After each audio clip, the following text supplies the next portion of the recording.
ផងដែរហើយឱកាសថ្មីនេះមានប្រទេសជាតិគុណព្រមទាំងប្រកាសអធិការប្រពហូសតប្រធានមេចាចំណងវត្តអរុណរងសីចក្រក្រងដែលត្រៀមតែត្រង់ណា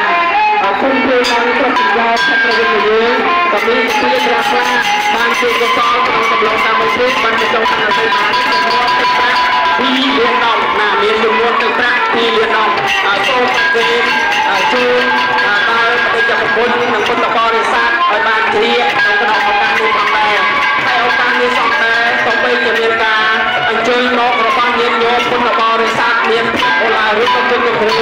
អញ្ជើញមកយ៉ាងច្រើនក៏ដោយនៅក្នុងឱកាសនេះគណៈកម្មការយើងសូមថ្លែងអំណរអរគុណយ៉ាងក្រៃលែងចំពោះពុទ្ធបរិស័ទដែលបានអញ្ជើញមកអំពីមានខេត្តមានស្រុកផងដែរនៅក្នុងឱកាសនេះបានផងដែរអរគុណ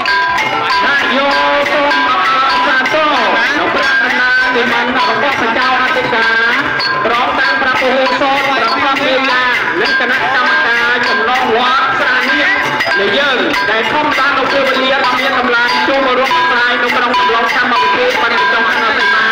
នៃវត្តអាណាសាគរតលនេះតាំងនិម័យចក្រចតាំងសូមថ្វាយបង្គំអរតនីនិមន្តព្រះអង្គនៅក្នុងសង្ឃាសនៈ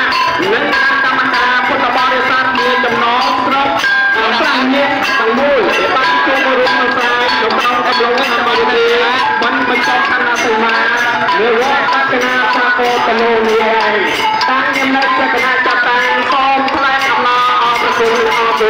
អរញាតិញោមពុទ្ធបរិស័ទដែលបានយកនៅពេលវេលាដ៏មានតម្លៃចូលមកយ៉ាងច្រើននៅក្នុងមហាសាលនាវត្តតាណាសាគរតលោសូមអបអរសាទរចំពោះដំណើរនិមន្តនិងអញ្ជើញរបស់អស់ញាតិញោមទោះបីជាយ៉ាងណាក៏ដោយជាសទ្ធាជ្រះថ្លាប្រកបទៅដោយសេចក្តីសាមគ្គីយ៉ាងច្រើនក្រៃលែងចំពោះពុទ្ធបរិស័ទចំណងស្រាំមៀកcủaយើងដែលបានអញ្ជើញហើយនឹងអរតនីនិមន្តចូលមកក្នុងឱកាសនេះផងដែរហើយយើងខ្ញុំសូមអរគុណចំពោះប្រតិកម្មគុណព្រះចៅអធិការពុទ្ធបរិស័ទទូទៅទាំងអស់ដែលបានអញ្ជើញមកក្នុងឱកាសនេះហើយញាតិញោមពុទ្ធបរិស័ទដែលបានអញ្ជើញមកកំពី